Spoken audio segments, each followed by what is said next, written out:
¿Quieres disfrutar de una cosecha abundante de fresas el próximo verano, sin tener que esperar un año más? Pues olvídate del ajetreo de la primavera y de plantar a la buena de Dios. Hoy vamos a desvelar todos los secretos de la plantación de fresas en otoño. Y te voy a mostrar un método de enraizamiento tan sencillo que te preguntarás por qué no lo habías hecho así antes. Prepárate, porque después de ver esto, tus bancales de fresas nunca volverán a ser los mismos. ¿Y por qué precisamente en otoño? La respuesta es muy sencilla y ahí reside la clave. La naturaleza ya lo tiene todo planeado por nosotros. En primavera, la planta se encuentra en un estado de estrés. Tiene que gastar energía en demasiadas cosas a la vez, echar raíces, desarrollar masa verde, florecer y cuajar los frutos. Es una carga inmensa. En cambio, en otoño todo es diferente. Después de plantarse, la fresa no tiene ninguna prisa. Lenta pero segura, desarrolla un sistema radicular potente hasta las primeras heladas, entra en letargo invernal y, en primavera, recibe el calor en plena forma, lista para dedicar toda su energía a producir una cosecha espectacular. Bueno, vamos a desglosar paso a paso este sencillo método. Y comenzaremos por lo más importante, por la base, la elección del momento adecuado para la plantación de otoño. ¿Sabes? Es como en el deporte. Un buen comienzo es crucial. Si plantas demasiado pronto, por ejemplo, en pleno calor de agosto, los tiernos plantones simplemente se cocinarán. O lo que es aún peor, podrían confundir la estación y decidir florecer. Pero ahora no buscamos flores, sino raíces fuertes y robustas. Si plantas demasiado tarde, cuando solo quedan 1 o 2 semanas antes de las heladas, el sistema radicular no tendrá tiempo de agarrarse bien a la tierra. Un arbusto así será débil y podría no sobrevivir a su primer invierno. ¿Dónde está entonces ese punto justo, ese equilibrio perfecto? Hay una regla sencilla. El plantón necesita aproximadamente 3 o 4 semanas de clima cálido, antes de que lleguen las heladas persistentes. Este tiempo le bastará para enraizar correctamente. Por supuesto, no existe una fecha universal para todos. Si vives en el sur, tu momento ideal es finales de septiembre e incluso todo octubre. Para las zonas templadas o del centro, el periodo perfecto es desde finales de agosto hasta mediados de septiembre. Mientras que en las regiones del norte, en los Urales y Siberia, es mejor no demorarse y realizar la plantación en agosto. Por lo tanto, el consejo principal aquí es: no te guíes por el calendario, sino por el pronóstico del tiempo de tu lugar específico. En cuanto el calor intenso disminuya y las noches se vuelvan frescas, sabrás que ha llegado el momento. Capturar este momento significa dar el primer y más importante paso hacia una cosecha espectacular. Ahora, hablemos del lugar ideal para nuestra futura plantación. La fresa, o fresón como también se la conoce, es una auténtica amante del sol. Cuanta más luz reciba, más dulces, aromáticos y grandes serán sus frutos. Por eso, olvídese de los rincones sombríos detrás de la casa o bajo los manzanos. Necesitamos el lugar más soleado de la parcela, que reciba luz solar directa al menos 6 u 8 horas al día. Idealmente, debería ser un terreno llano o una pendiente muy suave, orientada al sur o al suroeste. ¿Por qué es esto importante? Porque en una pendiente así, la tierra se calienta más rápido en primavera, y el exceso de humedad, ya sea por lluvias o por el deshielo, no se estanca. Evite las hondonadas. En ellas se acumula el aire frío, y el riesgo de que las raíces se congelen o se pudran aumenta drásticamente. Y aquí va otro secreto de los jardineros experimentados. Fíjese bien en qué tipo de cultivo había en ese terreno antes de plantar las fresas. Bajo ningún concepto son aptos los terrenos donde antes hubo patatas, tomates, pimientos y berenjenas, ya que comparten enfermedades con la fresa. Sin embargo, si allí crecieron cebollas, ajos, zanahorias, guisantes o cualquier tipo de hortaliza de hoja, entonces es el lugar perfecto. Estos cultivos benefician la salud del suelo y son los mejores predecesores.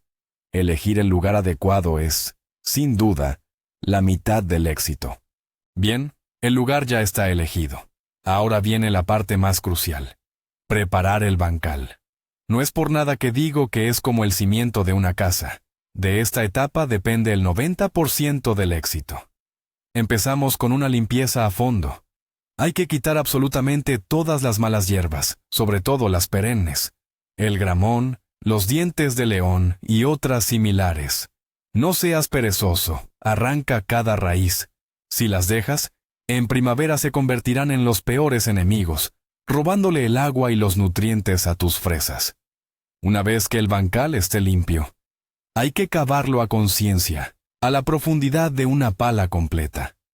Nuestra misión es dejar la tierra lo más suelta y aireada posible, como si fuera una almohada de plumas, donde las delicadas raíces jóvenes puedan crecer con facilidad y comodidad. Es imprescindible romper los terrones más grandes con un rastrillo, y aquí es donde reside un pequeño, pero crucial secreto que muchos suelen olvidar. Después de cavar, es fundamental dejar que el bancal se asiente. Déjalo reposar al menos una semana, o si es posible, 2. Si plantas los plantones en tierra recién removida y esponjosa, con las lluvias y los riegos, ésta se asentará, arrastrando consigo a las pequeñas plantas. Como resultado, el corazón de la planta quedará bajo tierra, lo que significa una muerte casi garantizada para la misma. Así que no te precipites, dale tiempo a la tierra para que se asiente bien. ¿Y con qué alimentamos la tierra antes de plantar nuestros retoños de fresa? Porque la fresa, como buena comilona que es, exige mucho. Para asegurar un excelente aporte inicial de nutrientes que le sirva para el invierno y la primavera, debemos enriquecer el suelo a conciencia. Pero ojo, hay que hacerlo con cabeza. Por cada metro cuadrado de la zona de cultivo destinada a las fresas, recomiendo incorporar aproximadamente un cubo de compost bien maduro o de estiércol muy descompuesto. Insisto, que esté realmente maduro, que ya tenga la textura de tierra suelta y huela agradablemente a bosque. Además, añadimos un vaso de ceniza de madera. Es una fuente magnífica de potasio, que potencia el dulzor de las bayas, y de fósforo, fundamental para el desarrollo de unas raíces fuertes. La ceniza también ayuda a desacidificar ligeramente el suelo, algo que la fresa valora enormemente. Y como abono complejo, podemos añadir una cucharada sopera de nitroamofosca. Sus gránulos se irán disolviendo lentamente, proporcionando a las plantas una nutrición constante y prolongada.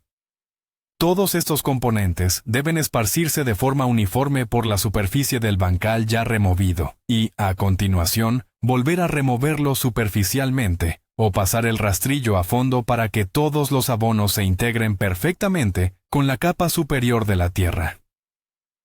Este festín nutritivo creará el ambiente ideal para un enraizamiento rápido y una futura cosecha abundante. Y ahora, permítanme desmentir de inmediato un mito muy extendido, pero increíblemente peligroso. Muchos jardineros principiantes, sobre todo los que se guían por consejos de la vieja escuela, están convencidos de que el mejor fertilizante es el estiércol, y lo incorporan generosamente en el bancal antes de plantar.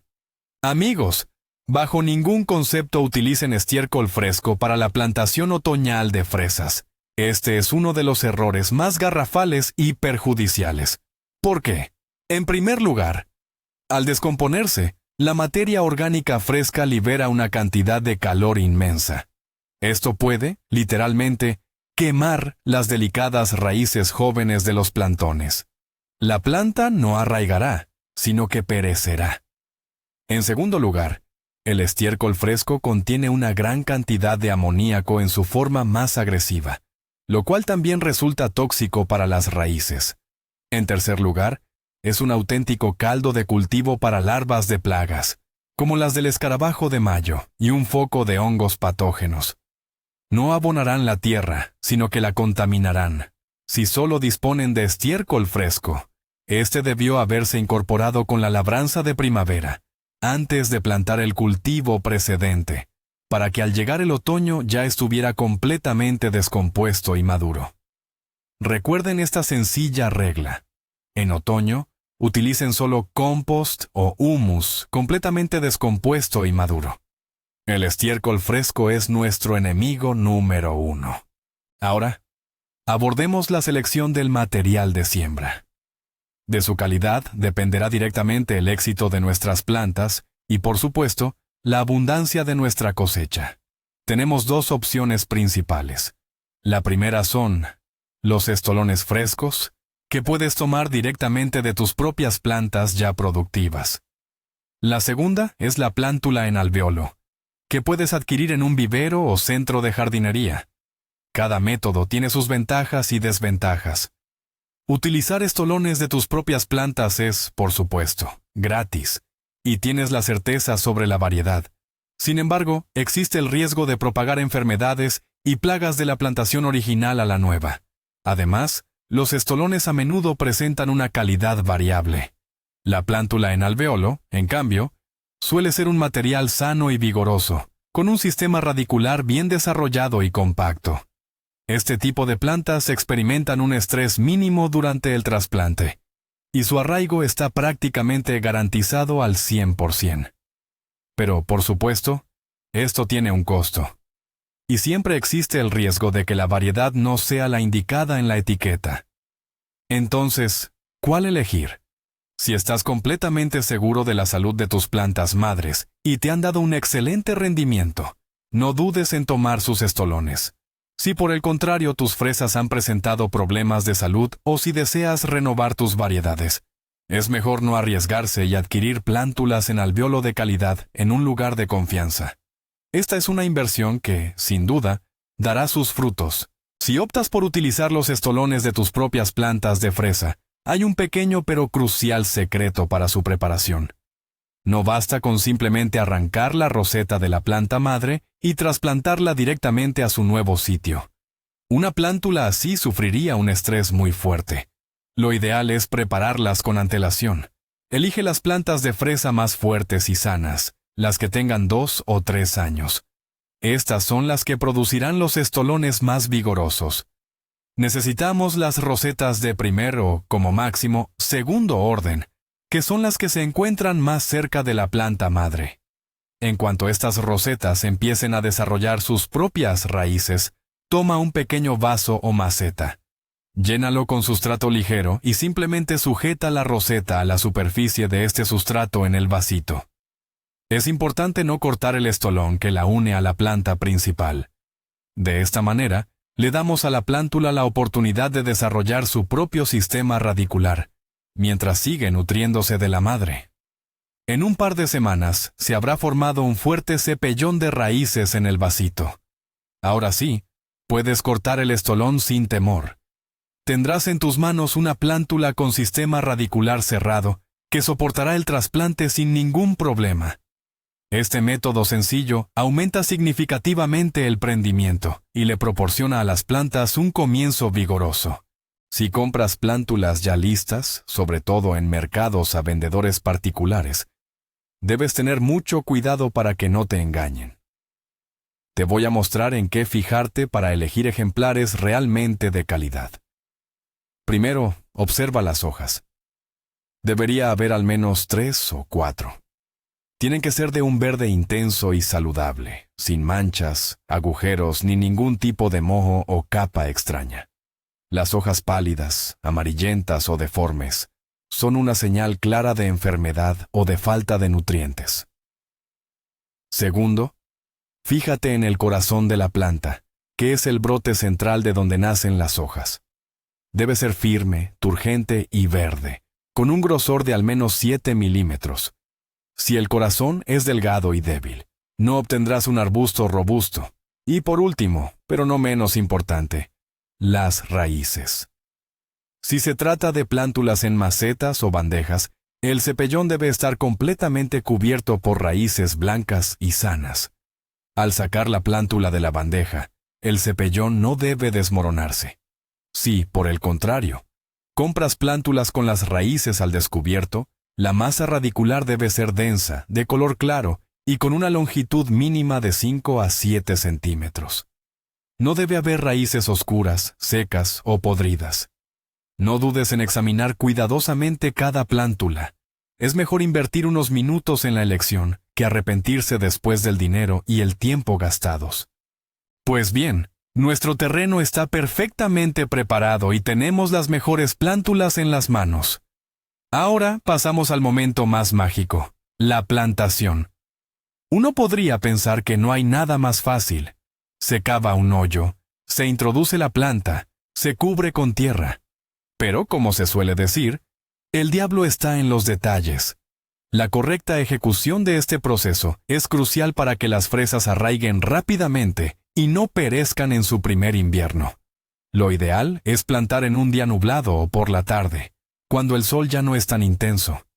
Así evitaremos un estrés innecesario para las plantas.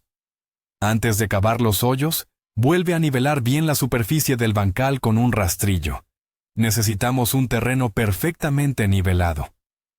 Recomiendo usar un marcador sencillo o tensar una cuerda para que las hileras queden perfectamente rectas. Esto no solo es estético, sino también muy práctico para el cuidado posterior, el deshierde y la recolección.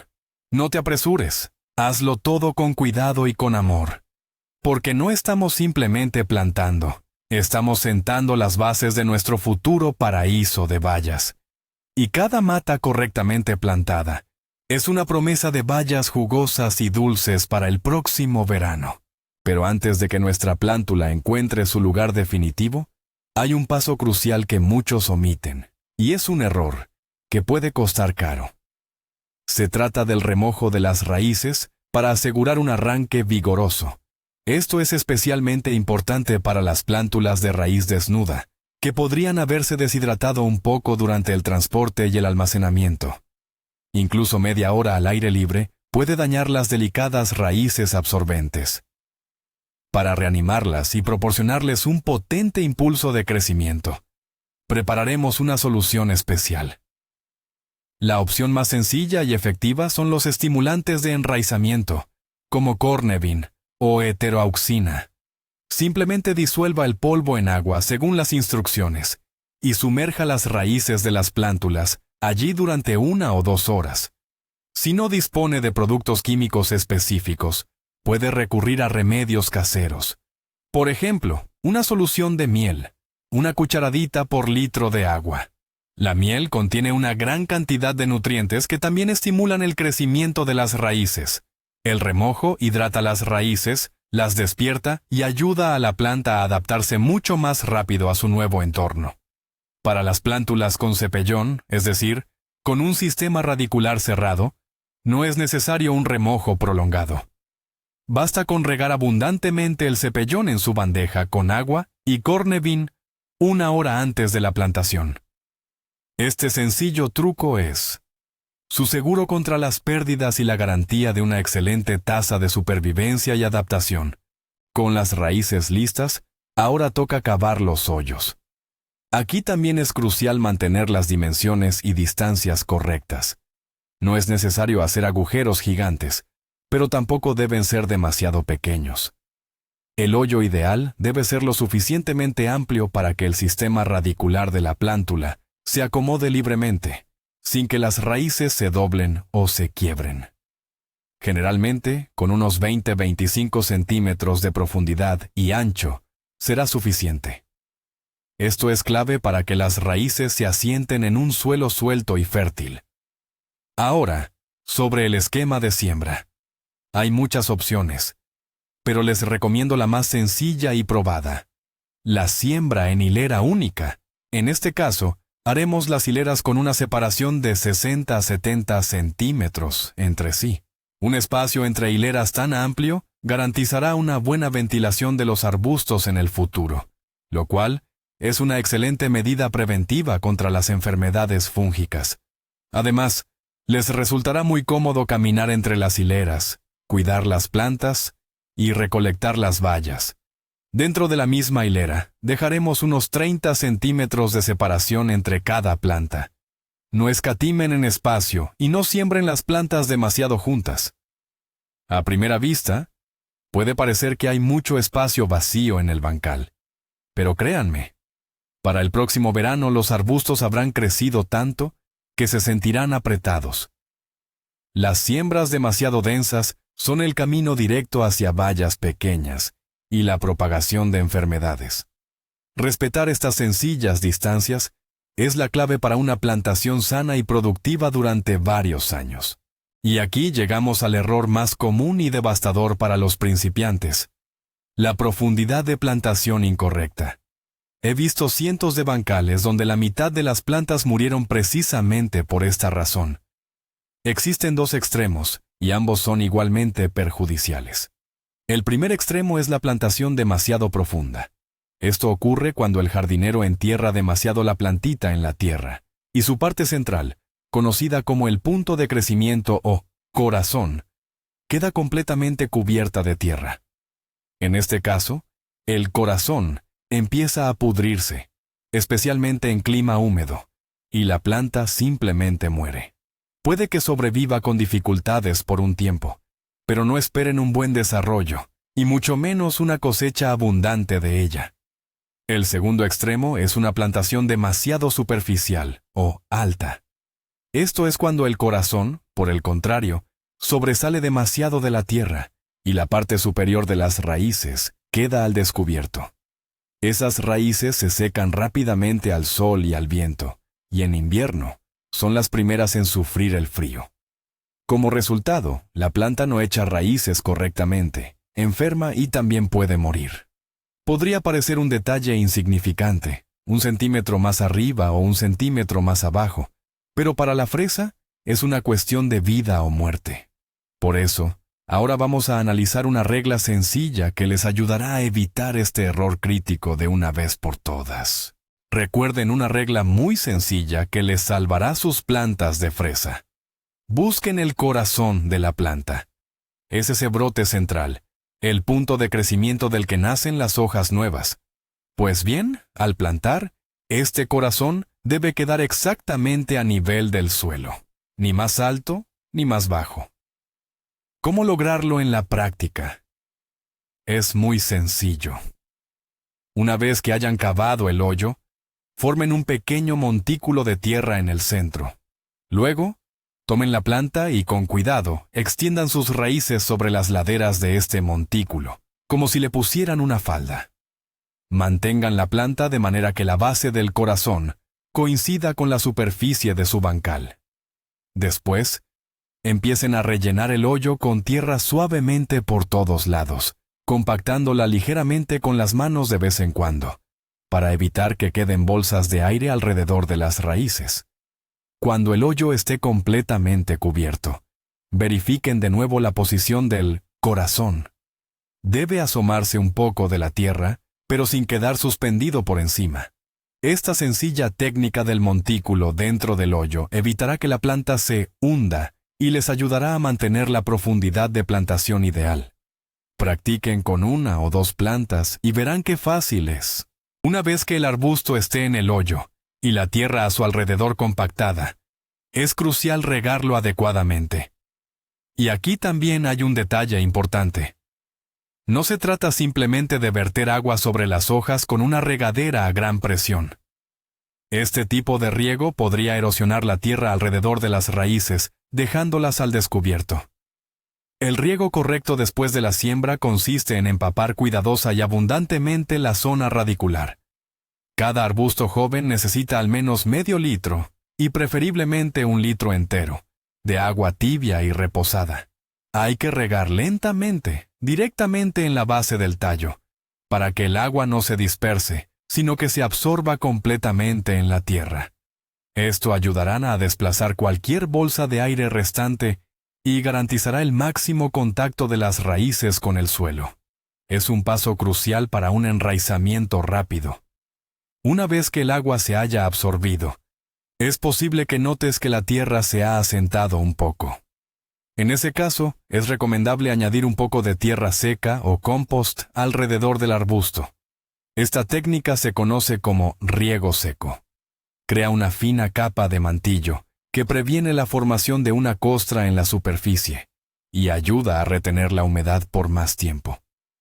Durante la primera semana después de la siembra, vigila la humedad del bancal. Si el clima es seco, riega los plantones cada 2 o 3 días.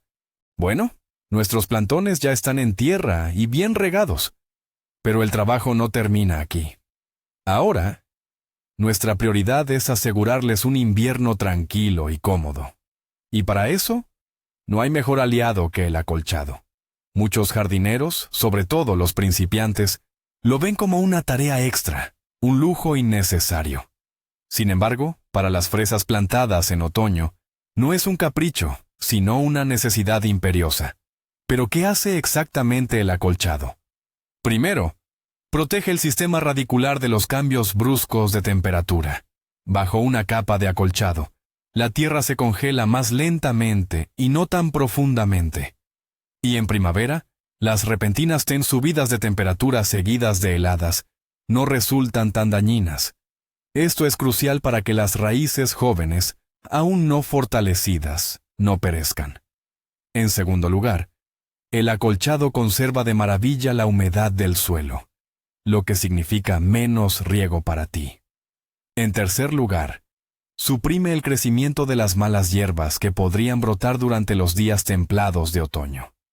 Y por último, si utilizas un acolchado orgánico, al descomponerse lentamente, se convierte en una fuente adicional de nutrientes para nuestras plantas.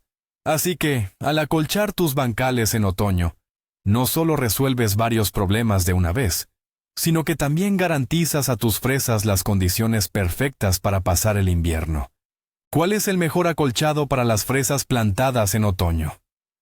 Hay muchas opciones, pero no todas son igual de efectivas. La paja fresca, por ejemplo, es una opción que hay que evitar a toda costa. En ella, los ratones suelen anidar en invierno y, de paso, se darán un festín con los brotes tiernos de tus plantones jóvenes. El serrín fresco tampoco es la mejor opción. Absorbe mucha humedad, se congela formando una capa de hielo y puede acidificar el suelo.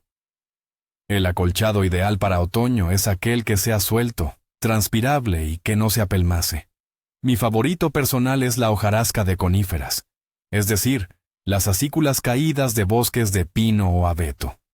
Protege excelentemente del frío, permite la circulación del aire, previene el desarrollo de la podredumbre gris y repele a ciertas plagas. El compost bien descompuesto o la turba también son excelentes opciones. No solo calentarán las raíces, sino que también servirán como un fertilizante adicional. Se puede usar hojarasca seca, pero solo de árboles sanos, como el abedul o el arce. La capa de acolchado debe ser de unos 5 a 7 centímetros. Hay que colocarla alrededor de las plantas, con cuidado de no cubrir los brotes centrales. Es mejor acolchar no inmediatamente después de la siembra, sino más cerca de la llegada de las heladas persistentes, cuando la capa superior del suelo ya se haya endurecido ligeramente por el frío. ¿Qué hacer si tus fresas, plantadas en otoño, de repente deciden florecer? Es algo que sucede a veces, sobre todo si el otoño ha sido largo y cálido. La planta confunde las estaciones y piensa que ya es momento de producir frutos. No te alarmes, no es grave, pero sí requiere tu intervención. Aunque ver una florecita en una planta joven es, por supuesto, una alegría para la vista, en este momento no es lo que necesitamos en absoluto. Toda la energía de la planta debe concentrarse en un único objetivo: desarrollar un sistema radicular fuerte para poder sobrevivir al invierno con éxito. Florecer, y mucho más, producir frutos, implica un consumo de energía colosal que debilitará mucho la plántula antes del invierno. Por eso, por mucho que nos duela, todos los tallos florales que aparezcan deben eliminarse sin piedad. Solo tienes que arrancarlos con delicadeza desde la base, tan pronto como los detectes.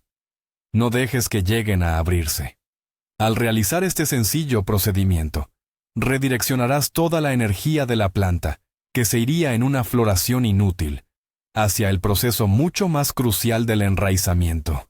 Y en primavera, la misma planta te lo agradecerá con una floración mucho más potente y abundante, que ya sí te llevará a una verdadera cosecha.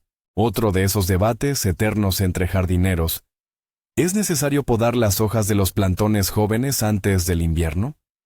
En Internet encontramos una infinidad de consejos contradictorios.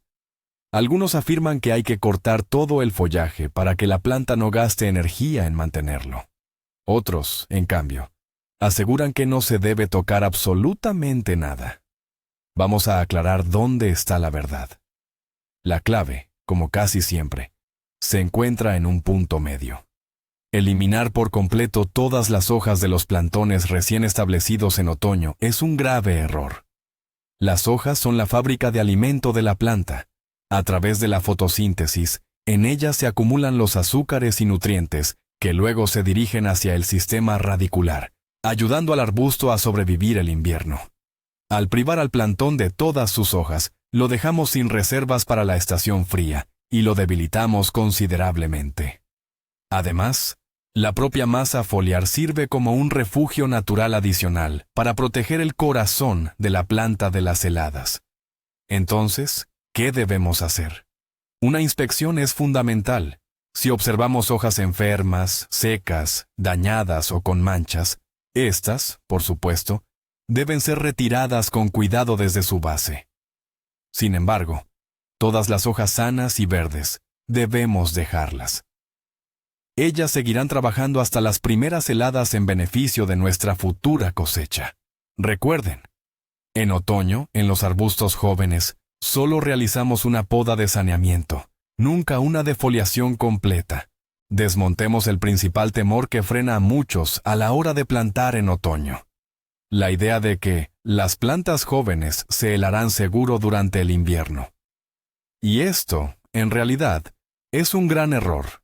Lo cierto es que una planta de fresa correctamente sembrada en otoño está mucho mejor preparada para el invierno de lo que se cree. En primer lugar, como ya hemos mencionado, tiene un mes entero, o incluso más, para desarrollar un buen sistema radicular y asentarse firmemente en el suelo. Este es el pilar fundamental para una hibernación exitosa. En segundo lugar, la propia naturaleza se encarga de su protección. La nieve es el mejor y más fiable cobertor para tus fresas. Una capa de nieve de apenas 20 o 30 centímetros es capaz de proteger las plantas incluso de heladas de 30 grados bajo cero. Bajo esta cubierta, la temperatura a nivel del suelo rara vez desciende de los 5 o 7 grados bajo cero, lo cual las fresas toleran sin problema. Los problemas solo podrían surgir en inviernos sin nieve, los llamados inviernos negros, cuando las fuertes heladas golpean la tierra desprotegida.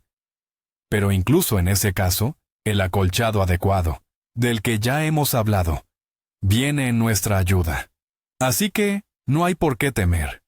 Si has hecho todo correctamente, eligiendo el momento oportuno, preparando bien el bancal y acolchando tus plantas, tus fresas invernarán a la perfección y en primavera serán de las primeras en brotar.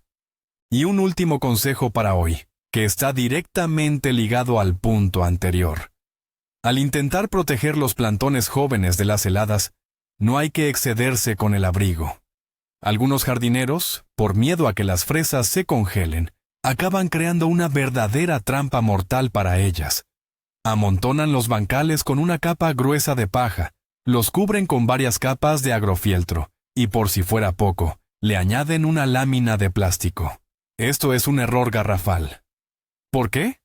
Porque para la fresa, en invierno, el enemigo principal no es tanto la helada como la pudrición por asfixia. Bajo una cobertura tan densa e impermeable, durante los deshielos invernales o de principios de primavera, la humedad se acumula. Esto genera un efecto invernadero, provocando que los corazones, los puntos de crecimiento centrales, y las raíces de las plantas se pudran, y favoreciendo el desarrollo de enfermedades fúngicas como la botrytis o podredumbre gris. Como resultado, para la primavera, en lugar de plantas sanas, te arriesgas a encontrar una masa de podredumbre. Recuerda esto: la mejor cobertura es la nieve. Nuestra tarea es simplemente ayudar a que se acumule y se mantenga sobre el bancal. Para lograrlo, puedes esparcir ramas de coníferas, como abeto o pino, o simplemente ramas que te hayan sobrado de la poda de árboles. Estas funcionarán como retenedores, para que la nieve se asiente y no se desplace. Una cobertura adicional con tela no tejida, también conocida como agrofieltro, solo será necesaria en regiones con inviernos muy duros y con poca nieve. Pero incluso en esos casos, la cobertura debe ser siempre ligera y, sobre todo, transpirable. Y aquí está, el momento crucial que muchos pasan por alto. El secreto del éxito de la siembra otoñal no reside en abonos mágicos ni en complejas técnicas agrícolas.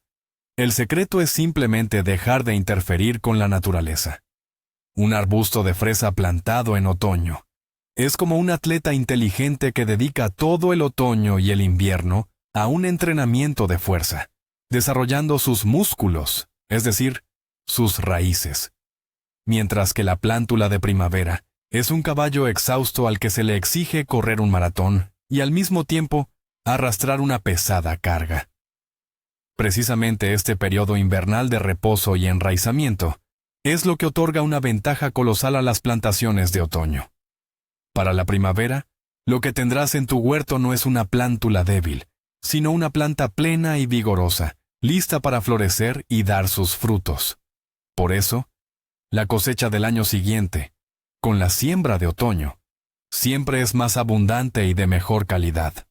En resumen, la siembra otoñal de fresas no es solo una alternativa, sino una forma realmente inteligente y sencilla de asegurar un resultado garantizado.